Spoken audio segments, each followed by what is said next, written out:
तो हेलो विद्यार्थियों, नमस्कार। आप लोग कैसे हैं? हम आपके लिए एसएसजीडी कांस्टेबल के पीवाईक्यू प्रश्न हल करवा रहे हैं 2024 के। पिछला वीडियो हमें जीके जीएस हिंदी के बना चुके हैं। हिंदी के हमने अभी तक 7 वीडियो बना चुके हैं। जीके जीएस के 2 या 3 हो चुके हैं। रीजनिंग के 2-3 हो चुके हैं। मैथमेटिक्स के 1-2 हो चुका है। ठीक है, इस प्रकार हम आपके बनाते रहेंगे। हम आपके लिए जीके जीएस के लिए रहे हैं। तो आप लोग अगर नए हैं, वीडियो में देख रहे हैं, तो जो सब्सक्राइब लाइक करें। अगर आपको वीडियो अच्छा लगता हो तो लाइक करें, शेयर करें, सब्सक्राइब करें। नहीं लगता तो कोई बात की बात है, अलग है। बट अगर हम आपकी मेहनत आपके लिए मेहनत कर रहे हैं, आप लोग भी मेहनत कीजिए और अपने एक सीट को पक्का कीजिए। तो हम आपके लिए यार की तरफ लगे हुए हैं। तो हम आपके लिए पीवाईक्यू टॉप 20 करेंगे और आप पता है 20 प्रश्न जीके जीएस के आएंगे, जो एक प्रश्न 2 नंबर का रहेगा, है कि नहीं। चलिए, पहला प्रश्न के पर देख सकते हैं आप लोग। कुछ प्रश्न करंट अफेयर्स के रहेंगे, उनकी बात अलग है। टेलीफोन सेवा, क्षमा चाहता हूँ,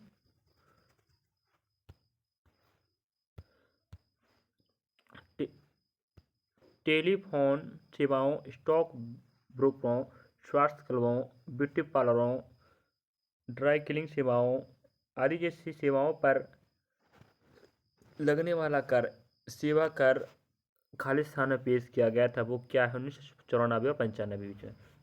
मतलब ड्राई क्लीनिंग सेवाएं, ये ब्यूटी पार्लर है, सभी टेलीफोन सेवाएं, इन सब पर क्या लगाया जाता है? सेवाओं में कर वसूला जाता है, जो पेश किया गया था 1994 और 95 में। ठीक है, टेलीफोन सेवाओं पर भी आप कर देना पड़ेगा, स्वास्थ्य क्लबों पर भी कर देना पड़ेगा, और आपको ब्यूटी पार्लरों पर भी कर देना पड़ेगा, है कि नहीं। इसका जो पेस्ट है वो 1994-95 में किया गया था। चलिए अगला प्रश्न देखते हैं इस पर हम आपके लिए। भारतीय खिलाड़ी अलंका मोनी कौन सा खेल खेलती है? तो हमें खिलाड़ियों से संबंधित खेल व राज्य भी जानना जरूरी है। तो वो स्क्वॉश गेम होता है, जिसको इन्होंने अपने जीवन में खेला है कि नहीं। चलिए अगला प्रश्न में देखिए। इस प्रकार के प्रश्न एग्जाम पूछ चुके हैं, तो आप लोग समझना है। हम आपके लिए सिस्टमेटिक, यह जो हम हल करवा रहे हैं 21 फरवरी 2024 का शिफ्ट नंबर पहला का प्रश्न है कि पहला के प्रश्न। निम्नलिखित में से कौन से पड़ोसी देश भारत के हिस्सा हुआ करते थे? तो वो आप पता होनी चाहिए।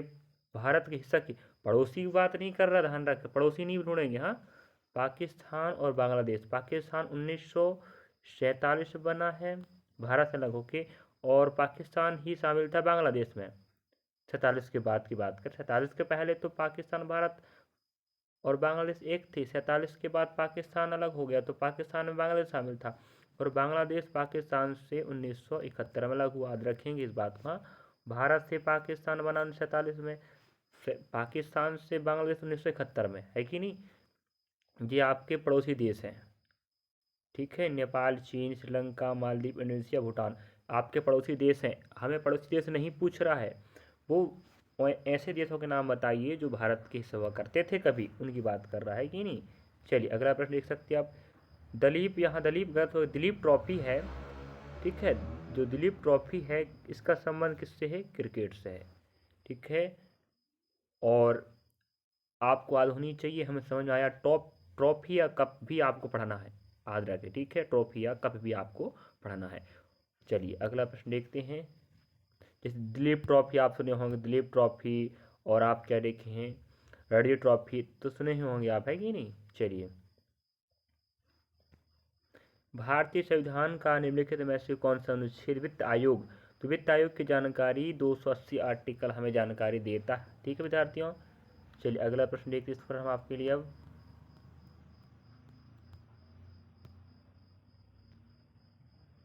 भारत में हरित क्रांति के प्रभाव के बारे में निम्नलिखित कथनों को पढ़िए। कह रहा है, हरित क्रांति की शुरुआत से किसानों को अपनी आय का स्तर बढ़ाने में मदद मिली। शुरुआत में नहीं, हरित क्रांति की शुरुआत में थोड़ा सा दिक्कत गया, लेकिन जो हरित क्रांति आ गई तो आय तो बढ़ेगा। शुरू में थोड़ा सा दिक्कत गया, क्योंकि हरित क्रांति आई तो वहाँ पर लोगों को खर्च आय करना पड़ा, उसके बाद आय बढ़ी, जी कह सकते हैं कि ये नहीं हो सकता। पहली बात सही। कृषि उत्पादकता में सुधार हेतु किसानों द्वारा अपनी अधिशेष आय का पुनः निवेश किया गया। अधिशेष मतलब जो शेष आय थी उसको पुनः निवेश किया गया, ये भी गलत है। तो इस प्रकार ना तो पहला और ना ही दूसरा सत्य है कि नहीं। इस प्रकार आपको टिक करना था। चलिए अगला प्रश्न देखिए इस पर आप लोग। किस राज्य के मुख्यमंत्री ने महिलाओं को सशक्त बनाने के लक्ष्य के साथ कलैगनार मगलिर उरीमाई थोगई थिट्टम पहल की शुरुआत की थी? हमें यहाँ की जो योजना है, इस योजना पहल के शब्दावली के अनुसार समझ में आ रहा है यह मध्य प्रदेश का नहीं हो सकता, पश्चिम बंगाल हो सकता है, या केरल तमिलनाडु होगा। तो इसका राइट आंसर क्या है? तमिलनाडु। इसकी राजधानी क्या है पता है आपको? चेन्नई। प्राचीन मद्रास है। पश्चिम बंगाल की कोलकाता, मध्य प्रदेश भोपाल, केरल की क्या है? तिरुवनंतपुरम। ठीक है, चलिए।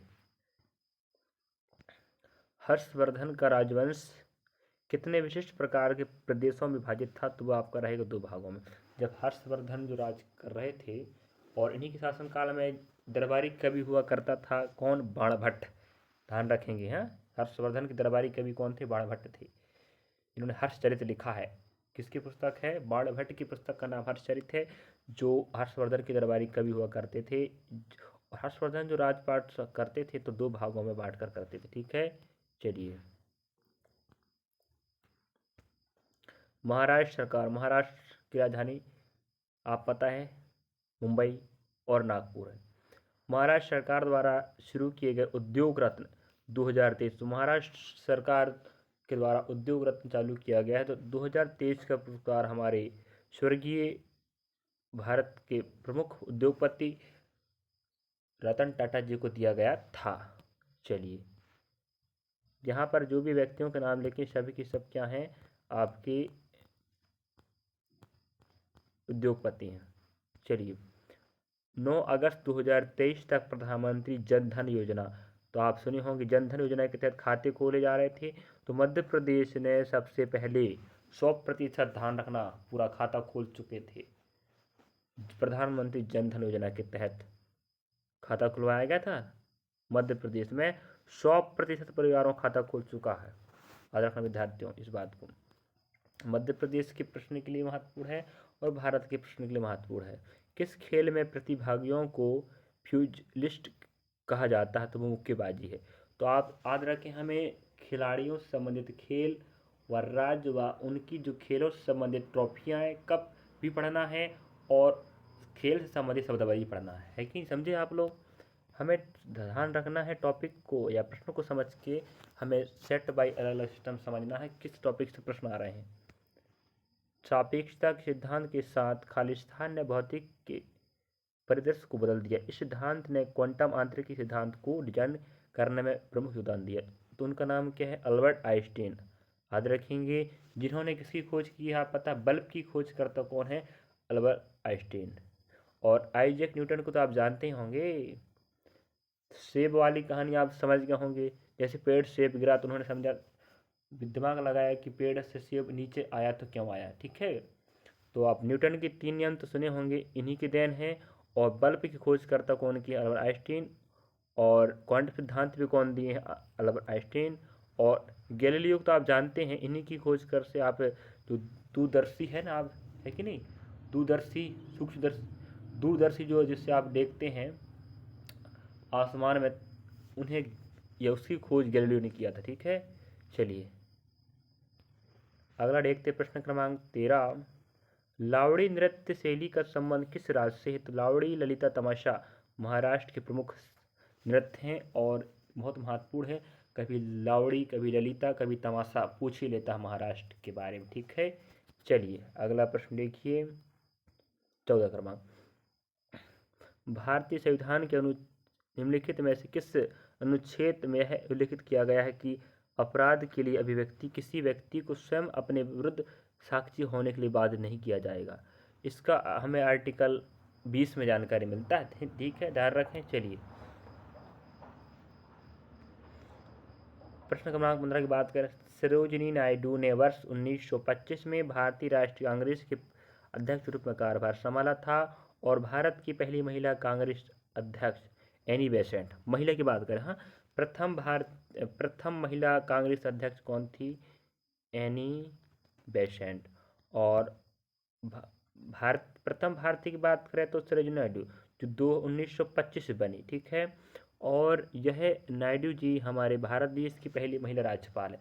पहली महिला राज्यपाल, पहली महिला भारतीय कांग्रेस अध्यक्ष, और एनी बेसेंट तो पहली महिला अध्यक्ष कांग्रेस। ठीक है, इसकी स्थापना 1885 में हुई। किसकी? भारतीय राष्ट्रीय कांग्रेस। याद रखें विद्यार्थियों। इस प्रकार हमको थोड़ा थोड़ा आपके लिए हम जानकारी डीपली पढ़ाते रहेंगे, जो आप अगली भर्ती में काम आएगा। इस प्रकार से आप बने रहिए लास्ट तक और देखते रहिए कि हम आपके लिए जो जानकारी लाएँ क्या सत्य है असत्य है, या आपके लिए आगे 100% काम देने वाला है नहीं है। आप लोग खुद विचार लगा सकते हैं। चलिए, हरित क्रांति को खालिस्तान भी कहते हैं कृषि क्रांति, क्योंकि हरित क्रांति आई थी तो कृषि पर बहुत बड़ा बदलाव हुआ था। ठीक है, जो 1966 और 1965-66 में हरित क्रांति आई थी। और विश्व में हरित क्रांति के जन्मदाता कौन माने जाते हैं? Norman Borlaug. और भारत में आते हैं एम.एस. स्वामीनाथन। श्वेत क्रांति का संबंध अंडों से है, नीली क्रांति मछली से है। ठीक है, चलिए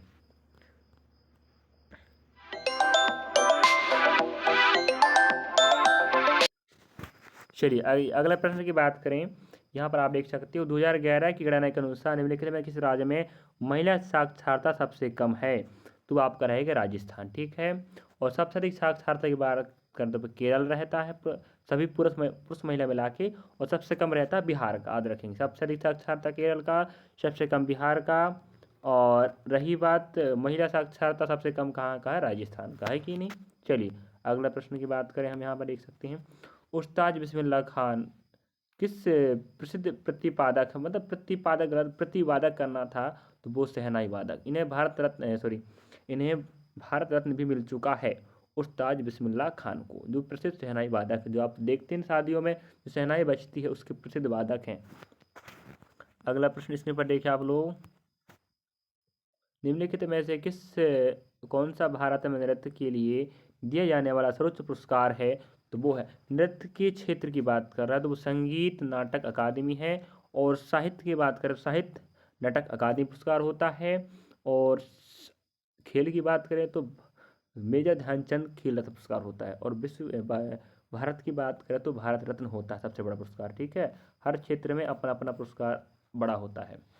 और लद्दाख और तिब्बती समुदाय में मनाया जाने वाला लोसर, जो लोसर त्यौहार है किसका प्रतीक है? वो नए वर्ष के त्यौहार है। जब नया साल आता है तो उस समय तिब्बती और लद्दाख के लोग क्या मनाते हैं? लोसर त्यौहार। लोसर त्यौहार बताता है नए वर्ष का आगमन। ठीक है, इस प्रकार विद्यार्थियों हमने आपके लिए जीके जीएस के तौर पर टोटल 20 प्रश्न करवाए हैं, जो इस प्रकार के प्रश्न 21 फरवरी 2024 को आए थे। और यही फरवरी की एग्जाम 2025 में होने वाला है SSGD 2024 का। तो आप लोग तैयारी बनाए रखें, इस प्रकार प्रश्नों को देखते रहिए किस प्रकार के प्रश्न आते हैं आपके SSGD में। और आप लोग पढ़ाई करते रहें, आपकी सफलता एक दिन आपको बहुत ऊंचाई तक लेके जाएगी। थैंक यू, धन्यवाद। अगर आप नए हैं तो वीडियो देख रहे हैं, आपको अच्छा लगा तो लाइक सब्सक्राइब शेयर करें। आपका सहयोग हमारा